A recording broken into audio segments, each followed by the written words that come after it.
stand-up comedian, Stu Kamens. Also a very funny stand-up comedian performing for us tonight, Stu Kamens will be joining us today, telling jokes. My next guest, making his national television debut right here on the program. In July, he'll be performing at the Just for Laughs Comedy Festival in Montreal. Please welcome a very funny man, Mr. Stu Kamens, ladies and gentlemen.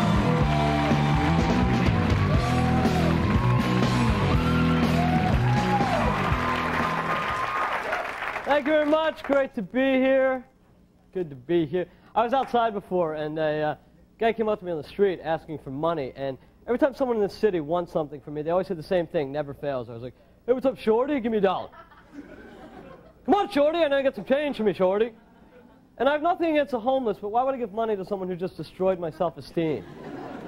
Usually I just look at these guys and say, you know, I'd love to help you out, but I'm a little short.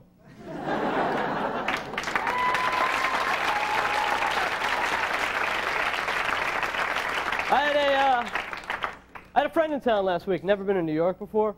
So we're walking down the street one day, nice day, I have a joint with me, because we both smoke pot.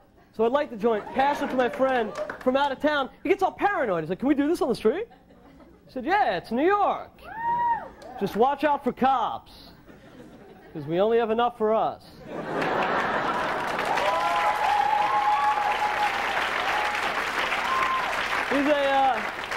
He's a great guy, my friend. Big Deadhead, loves the Grateful Dead. A couple years ago, took me to see my first Dead show. We go to the concert, he's all excited. He's like, you're going to have the greatest time of your life, man. We're going to see the Grateful Dead, and you're going to do acid. I said, oh, why? He's like, because, man, you go to a Dead show, you have to do acid. I said, how come? He's like, because, dude, if you go to a Dead show and you don't do acid, they suck. They really suck. I heard an interesting drug story on the news the other night. Apparently there's a woman who lives on the boardwalk in Atlantic City, New Jersey. She has no arms, no legs. She's been arrested 3 times for smoking pot. I think that is so cool. No arms, no legs, arrested 3 times for smoking. I don't know how she does it. I figure there have to be people getting high around her, you know, hanging out on the boardwalk, kind of like, uh-oh, it's the cops. What do we do?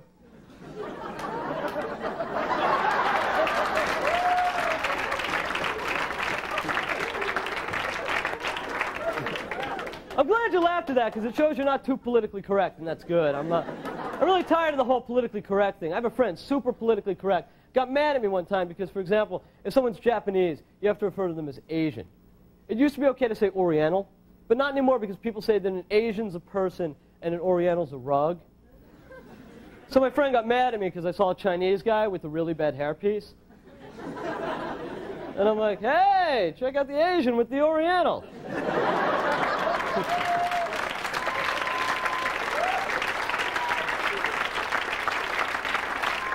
So I live here in New York City. I'm not originally from New York, but I've lived here now for 5 years. And you know what? I don't think anything affects me anymore. I'm not affected by anything. The other night I woke up at 3 o'clock in the morning to gunshots. Immediately I jump out of bed, open the window. I'm like, hey! It's 3 o'clock in the morning. Use a silencer. Kind of loud. Could you stab the guy? You get up early tomorrow and hate people. A lot of hate in the world. A lot of hate. I was in England this year. You're clapping for hate? That's great. All right. Well, I was in England on tour this year, and man, the English, they still hate Americans because of what happened in 1875. Isn't that ridiculous? Y'all know what I'm talking about, right? 1875. That was the year Mr. Thomas moved his muffin shop to America.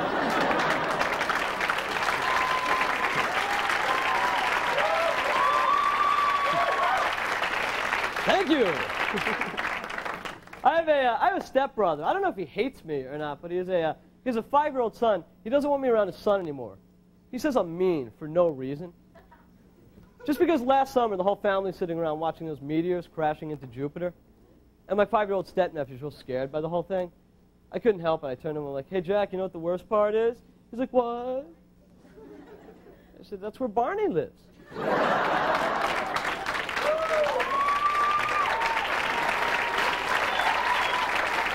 Thank you very much. Thank you.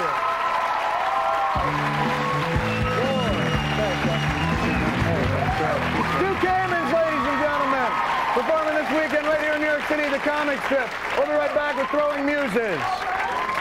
Feel good, huh?